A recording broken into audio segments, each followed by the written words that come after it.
Welcome to my channel, like and subscribe ya. Tuhan, hari ini kita akan membaca firman Tuhan di dalam Lukas 6 ayat 47 sampai 49. Demikian firman Tuhan. Setiap orang yang datang kepadaku dan mendengarkan perkataanku serta melakukannya, aku menyatakan kepada siapa ia dapat disamakan. Ia sama dengan seorang yang mendirikan rumah. Orang itu menggali dalam-dalam dan meletakkan dasarnya di atas batu. Ketika datang air bah dan banjir melanda rumah itu tidak dapat digoyahkan karena rumah itu kokoh dibangun. Akan tetapi barang siapa mendengar perkataanku tetapi tidak melakukannya, ia sama dengan seorang yang mendirikan rumah di atas tanah tanpa dasar. Ketika banjir melandanya, rumah itu segera rubuh dan hebatlah kerusakannya. Saudara, ini adalah perumpamaan Tuhan Yesus tentang bangunan rohani setiap orang percaya. Tuhan Yesus mengumpamakan di sini ada dua kategori orang percaya. Yang pertama kategorinya adalah orang yang bijaksana, dan kedua adalah orang yang bodoh. Orang yang bijaksana dikatakan akan mendirikan dasar atau pondasinya dengan batu. Sedangkan orang yang bodoh dia akan mendirikan bangunannya dengan pondasinya tanah atau pasir. Dan ketika banjir atau air bah datang, saudara, itu menjadi alat yang akan menguji mana yang bodoh, mana yang bijaksana. Orang yang mendirikan bangunan atau rumahnya di atas batu akan tetap kuat, akan tetap kokoh, tidak goyah. Tetapi orang yang mendirikan rumah di atas tanah atau pasir pasti akan rusak. Di dalam kehidupan orang percaya, setiap kali saudara Tuhan izinkan, apakah itu tantangan, tekanan, permasalahan hidup, persoalan hidup, badai hidup, Tuhan izinkan untuk menguji sebenarnya bangunan rohani kita, artinya kehidupan rohani kita. Apakah benar-benar kita termasuk kerohanian yang kuat atau rapuh? Orang yang memiliki kerohanian yang kuat dikatakan di sini adalah orang yang mendengar firman Tuhan dan melakukan firman Tuhan. Pasti bangunan rohaninya atau kehidupan rohaninya adalah kuat.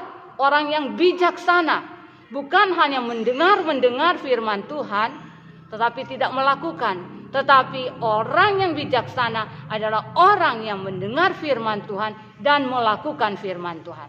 Sebaliknya, orang yang bodoh, orang yang hanya mendengar saja firman Tuhan tetapi tidak melakukan. Kunci keberhasilan rohani seseorang adalah menjadi pelaku firman Tuhan. Sekalipun kadang firman Tuhan itu berat, kadang firman itu sulit, sukar untuk dilakukan, Tuhan mengatakan ada Roh Kudus yang akan menolong engkau untuk melakukan firman Tuhan. Engkau akan diberi kasih karunia sehingga engkau bisa melakukan firman Tuhan. Karena orang yang melakukan firman Tuhan adalah orang yang dirindukan Tuhan, orang yang dicari Tuhan, orang yang akan berkenan kepada Tuhan. Milikilah kehidupan yang melakukan firman Tuhan. Bukan hanya menjadi pendengar-pendengar yang baik dan setia, tapi Tuhan tuntut adalah menjadi pelaku firman Tuhan. Jika engkau pelaku firman Tuhan, maka percayalah Tuhan ada di pihakmu. Tuhan yang akan membela engkau. Tuhan yang akan berperang menggantikan engkau ketika engkau menjadi pelaku firman Tuhan. Bukan hanya pandai berkata-kata, bukan hanya pandai berkhotbah, tetapi menjadi pelaku firman Tuhan, itu yang dituntut Tuhan. Kita harus menghasilkan buah. Kita harus memiliki kehidupan yang senantiasa disempurnakan dari hari ke hari. Walaupun kita memang banyak kelemahan, kekurangan, tapi kita harus berusaha. Seperti juga nanti kita akan bicara tentang firman ini. Saudara, di sini dikatakan alat yang akan menguji apakah kita mendirikan bangunan rohani kita dari batu atau dari tanah atau pasir. Yang akan mengujinya adalah di sini dikatakan air bah. Air bah bicara tentang badai hidup, bicara tentang ujian-ujian hidup, proses hidup, bicara tentang pergumulan hidup, persoalan, permasalahan. Ketika semua ini datang kepada kita, sebenarnya itu menguji iman kita kepada Tuhan, menguji kerohanian kita kepada Tuhan. Apakah kita kuat? Apakah kita tetap bertahan? Walaupun kadangkala terasa itu sulit bagi kita, tapi kalau kita tetap kuat bertahan karena ada firman Tuhan dan kita melakukan firman Tuhan, maka persoalan hidup, permasalahan hidup itu akan terselesaikan dan kita akan keluar sebagai pemenang. Dan ini yang dikatakan orang yang bijaksana. Tapi orang yang bodoh, tidak melakukan firman Tuhan, ketika ada persoalan hidup, permasalahan, badai ujian, cenderung mereka akan lari ke hal-hal yang negatif. Atau cenderung mereka akan mulai menyerah, kadang tidak bertahan. Itu sebabnya Tuhan katakan di sini, masing-masing pekerjaan setiap orang juga akan diuji kelak. Di sini juga akan diuji dengan yang namanya api. 1 Korintus 3 ayat 13 berkata, dan bagaimana pekerjaan masing-masing orang akan diuji oleh api. Jadi ada air bah yang akan menguji bangunan rohani kita, juga pekerjaan kita akan diuji oleh api. Entahkah orang membangun, ayat 12, 1 Korintus 3 ayat 12, entahkah orang membangun di atas dasar ini emas, perak, batu, permata, kayu, rumput kering atau jerami, satu saat akan nyata. Pekerjaan kita akan diuji. Di manakah kita mendirikan bangunan rohani kita? Apakah kita mendirikan di sini juga atas emas, perak? Ini diuji lewat api. Tidak gampang, memang tidak mudah menjadi orang percaya. Ujian demi ujian akan kita lalui. Yang akan membuat kita menjadi kuat, iman kita menjadi kuat, kerohanian kita akan menjadi kuat, asal kita tetap berpegang kepada firman Tuhan dan melakukan firman Tuhan. Kuncinya di situ.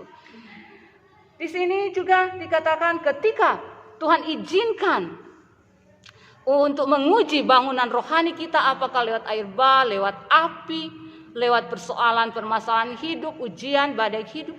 Ketika itu datang kepada kita, apakah kita cepat-cepat menyerah, atau kita melarikan diri ke hal negatif, ataukah kita bersyukur? Karena firman Tuhan katakan, berbahagialah orang yang ditegur oleh Tuhan. Berbahagialah juga orang kalau dia diizinkan ada dalam pencobaan. Kenapa? Ketika kita benar-benar memahami bahwa ada maksud Tuhan. Lewat setiap ujian hidup selalu ada maksud Tuhan yang terbaik. Tapi kadang kita kurang peka untuk menangkap maksud Tuhan. Kadang kita kurang kita tidak tahu bahwa sebenarnya rancangan Tuhan bagi kita adalah rancangan damai sejahtera untuk kebaikan kita. Jadi relakanlah hidupmu, dirimu ketika Tuhan uji. Satu saat saudara akan lihat pengujian-pengujian itu akan membuat engkau kuat di hadapan Tuhan. Pengujian-pengujian itu akan membuat imanmu semakin teguh di dalam Tuhan. Pengujian-pengujian itu akan membuat engkau semakin terpesona dengan Tuhan. Bahwa ternyata semua ujian yang Tuhan izinkan membuat hidup ini menjadi lebih dewasa. Membuat hidup ini semakin hari semakin serupa dengan Tuhan Yesus. Untuk menjadi orang percaya yang bijaksana, di dalam kembali lagi ke Lukas 6 ayat 47 sampai 48, di situ kita bisa melihat pelajaran yang kita dapatkan. Ketika bangunan rohani kita diuji, di sini diuji lewat air bah. Apakah kita bijaksana, apakah kita bodoh? Jadi kerinduan Tuhan hendaklah kita menjadi pribadi, menjadi orang percaya yang bijaksana. Lewat Lukas 6 ayat 47 di sini, orang yang bijaksana, saudara, juga dikatakan setiap orang yang datang kepadaku, datanglah kepada Tuhan Yesus. Karena hanya Tuhan Yesuslah yang akan pemimpin iman kita, yang akan menyempurnakan iman kita. Jadi selalu mungkin saudara dengar selalu saya katakan datanglah kepada Tuhan Yesus. Karena fokus kita, pusat pemberitaan kami hanya Tuhan Yesus Kristus. Di bawah kolong langit ini tidak ada nama yang atasnya kita menerima keselamatan selain hanya nama Tuhan Yesus Kristus. Tidak ada seorang pun yang datang kepada Bapa kalau tidak melalui Tuhan Yesus Kristus. Tuhan Yesus Kristus adalah juru selamat. Nabi boleh banyak, guru boleh banyak, rasul boleh banyak. Hanya satu juru selamat, yaitu Tuhan Yesus Kristus. Hanya satu imam yang telah mengorbankan nyawanya sendiri menjadi imam besar, yaitu Tuhan Yesus Kristus. Itu sebabnya di firman Tuhan Lukas 6 ayat 47 dikatakan setiap orang yang datang kepadaku. Datang kepada siapa? Datang kepada Tuhan Yesus. Kalau engkau hidupmu mau bijaksana, datanglah kepada Tuhan Yesus. Engkau mau berhikmat, Tuhan Yesus adalah hikmat yang sesungguhnya. Engkau mau memiliki karakter integritas yang menyenangkan Bapa, datanglah kepada Tuhan Yesus. Karena dia katakan, belajarlah daripadaku karena aku lemah lembut dan rendah hati. Datang kepada Tuhan Yesus. Engkau yang kekurangan cara untuk menyelesaikan permasalahan hidupmu, Tuhan Yesus satu-satunya solusi yang akan menyelesaikan setiap persoalan permasalahan hidupmu. Itu sebabnya ayat 46 katakan, datanglah kepada Tuhan Yesus. Engkau mau supaya hidupmu ada ketenangan, ada kelegaan, ada sukacita, ada damai sejahtera, datanglah kepada Tuhan Yesus. Engkau mau hidupmu lebih berdampak lagi bagi orang banyak, datanglah kepada Tuhan Yesus. Engkau mau hidup keluargamu diangkat, dipulihkan, bermartabat, datanglah kepada Tuhan Yesus. Ada banyak kesaksian saudara. Orang-orang yang datang kepada Tuhan Yesus, rekan-rekan kami yang datang kepada Tuhan Yesus, hidup mereka diangkat oleh Tuhan. Mereka menjadi berguna di tangan Tuhan.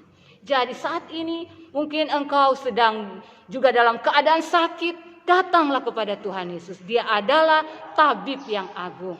Kalau juga engkau saat ini hidupmu terasa hancur, kosong, hampa karena engkau merasa bahwa engkau orang paling berdosa, engkau sudah disingkirkan oleh lingkunganmu, datanglah kepada Tuhan Yesus karena Dia adalah sahabat yang sejati.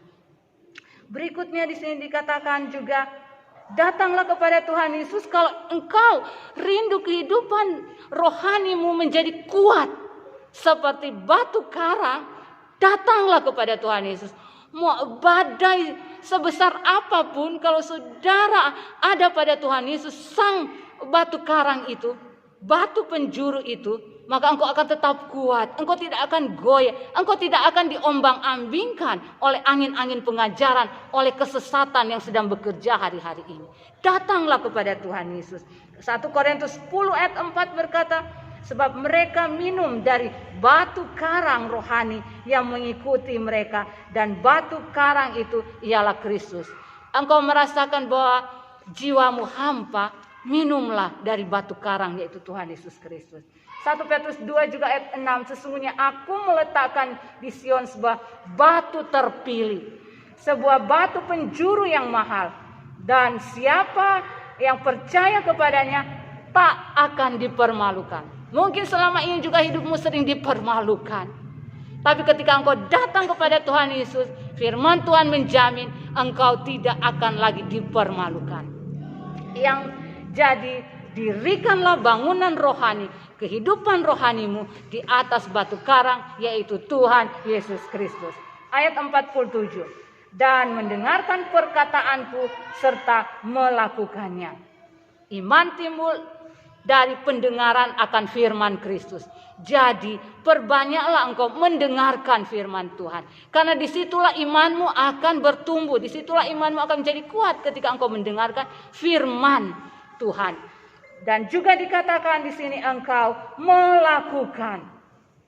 Dikatakan kita bukan hanya sekedar mendengar, tetapi kuncinya adalah melakukan firman Tuhan. Kadang sulit, minta Roh Kudus tolong untuk memampukan kita melakukan firman Tuhan. Engkau sulit mengampuni, Mintalah Roh Kudus untuk bekerja lebih dahulu dalam hidupmu, sehingga engkau diberikan kasih karunia untuk bisa mengampuni orang yang paling bersalah pun dalam hidupmu. Orang yang paling menyakiti dalam hidupmu, engkau sanggup mengampuni. Atau firman Tuhan yang lain yang sangat sulit untuk engkau lakukan, mintalah Roh Kudus untuk menolong engkau sehingga engkau boleh melakukan firman Tuhan. Engkau juga mendengarkan lewat apa, saudara? Bangunlah hubungan akrabmu dengan Tuhan. Bangunlah keintimanmu dengan Tuhan. Di situ Tuhan akan berbicara lewat hati nuranimu. Ketika engkau membangun hubungan yang intim dengan Tuhan, maka engkau juga bisa mendengarkan Tuhan berkata kepadamu di dalam hati nuranimu. Mazmur 25 ayat 14 berkata, Tuhan bergaul karib dengan orang-orang yang takut akan Tuhan dan perjanjiannya diberitahukannya kepada mereka. Tuhan memberitakan perjanjiannya kepada orang-orang yang takut akan Tuhan, pada orang-orang yang dekat, yang intim dengan Tuhan. Bahkan Yeremia 33 ayat 3 berkata, berserulah kepadaku, maka aku akan menjawab engkau dan akan memberitahukan kepadamu hal-hal yang besar dan yang tidak kau ketahui. Ini bicara orang-orang yang intim dengan Tuhan. Tuhan bisa bicara lewat hati nurani. Jadi saudara, yang ketiga, di sini dikatakan orang itu akan menggali dalam-dalam. Menjadi pelaku, mendengarkan firman Tuhan, menjadi pelaku firman Tuhan harus berusaha. Harus ada usaha. Tidak bermasa bodoh, tapi harus berusaha sampai engkau bisa melakukan firman Tuhan. Itu sebabnya dikatakan di sini menggali dalam-dalam. Itu butuh perjuangan. Itu ada usaha untuk kita bisa melakukan firman Tuhan. Karena ingat, ketika engkau melakukan firman Tuhan, maka engkau adalah orang yang berkenan kepada Tuhan.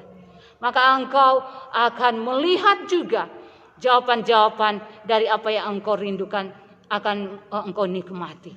Ketika engkau menjadi, karena di ayat pertama dikatakan, di ayat 46 dikatakan, di 46 dikatakan, engkau berseru kepadaku, Tuhan, Tuhan, tetapi engkau tidak melakukan. Jadi Tuhan mungkin juga tidak tergerak. Karena apa? Karena engkau tidak melakukan firman Tuhan. Engkau mungkin ini doa berseru, Tuhan, Tuhan. Jadi kalau doamu belum dijawab, ada satu kerinduan Tuhan. Ada satu maksud Tuhan, yaitu engkau harus menjadi pelaku firman Tuhan. Baru Tuhan jawab. Karena di ayat 46 dikatakan engkau berseru, Tuhan, Tuhan. Ini adalah doa-doa. Tuhan, Tuhan tolong. Kok Tuhan belum tolong? Tuhan mungkin melihat engkau belum melakukan firman Tuhan. Jadi kuncinya mendengarkan firman Tuhan, melakukan firman Tuhan, berusaha sungguh-sungguh melakukan firman Tuhan, maka engkau masuk dalam kategori, masuk dalam golongan orang yang bijaksana di hadapan Tuhan. Amin firman Tuhan.